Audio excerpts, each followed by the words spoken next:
తగ్గాను నేను. ఇక్కడ అభ్యర్థిని అనౌన్స్ చేసిన తర్వాత కూడా ఎందుకు తగ్గాల్సి వచ్చింది అంటే, మా వాళ్ళు ఒకళ్ళు తగ్గుతారు కానీ మీరు గెలుస్తారు, మీకు ఉపాధి అవకాశాలు వస్తాయి. అది దృష్టిలో పెట్టుకొని నేను తగ్గాను తప్ప పార్టీని తగ్గించాలని కానీ కూడా కాదు. ఎందుకంటే 4 దశాబ్దాలుగా ఒడిదుడుకులు తీసుకున్న వ్యక్తి, ఆయన అనుభవం కావాలి. అలాగే నేను ఎక్కడ సమస్య ఉన్నా, ఉదాహరణకి ఉద్దానం కిడ్నీ సమస్యకే 2014లో ఆయన మీద నాకు ఉన్న గౌరవం ఏంటంటే, 2014లో ఉద్దానం కిడ్నీ సమస్య అప్పుడు గుర్తించి శ్రీకాకుళం వెళ్ళి నేను తిరిగితే, ఆయన దృష్టికి తీసుకొస్తే 24 గంటలు తిరక్క ముందే మొత్తం ఉన్నతాధికారులు బృందాన్ని పిలిపించి మంగళగిరిలో కూర్చొని, క్యాంప్ ఆఫీసులో కూర్చొని మొత్తం ఏం చేయాలని చెప్పి వెంటనే తక్షణంగా దానికోసం ఒక రిలీఫ్ ప్రోగ్రామ్ చేశారు. వెంటనే ఏమేమి రెమెడియల్ మెజర్స్ తీసుకున్నారు. అందుకనే ఆయన అనుభవం నాకు మనకి రాష్ట్రానికి కావాలి. అందుకని కూర్చొని నా స్వార్థాన్ని కూడా పక్కన పెట్టి, మన ఆశయాలను కూడా మన ఆశలను కూడా పక్కన పెట్టి, జనసేన నాయకుల తాలూకు తృష్ణను కూడా పక్కన పెట్టి, కేవలం ఆంధ్రప్రదేశ్ ప్రజల ఆకాంక్షను దృష్టిలో పెట్టుకొని నేను ఈ పొత్తుకి చాలా ముందుండి అందరం కలవాలని చెప్పి నేను ముందుకు తీసుకెళ్లాను. మీరు బాగుండాలని చెప్పి.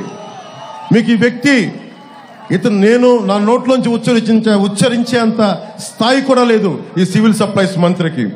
ఇలాంటి మంత్రుల్ని, ఇలాంటి అభ్యర్థుల్ని, ఇలాంటి రాజకీయాల నుంచి తన్ని తగలేసేయాలి, బయటికి గోస్తని నదిలో కలిపేయాలి ఇలాంటి వ్యక్తుల్ని.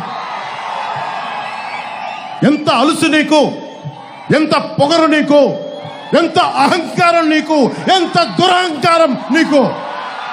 రైతు ఏడుస్తా ధాన్యానికి మొలకలు వచ్చినాయి అంటే నువ్వు బూతులు తిడతావా? నీ అహంకారాన్ని నేల కింద రాచే రోజులు వస్తున్నాయి, మర్చిపోకు.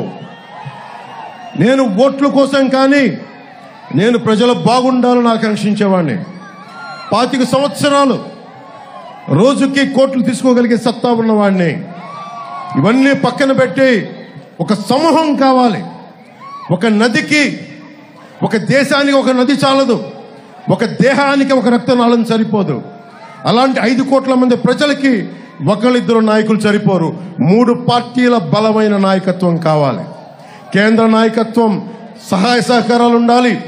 చంద్రబాబు గారి అనుభవం కావాలి. మన జన సైనికుల వాడి జోడి మన బలంగా ముందుకు తీసుకెళ్ళగలిగే పోరాట శక్తి కావాలి. జనసేన రోడ్ల మీదకి వచ్చి పోరాటం చేస్తుంది. ఈ మంత్రికి చెప్తా ఉన్నాను, నా జన సైనికుల మీద పడిన ఒంటి మీద పడ్డ దెబ్బ మేము మర్చిపోలేదు, గుర్తుపెట్టుకో.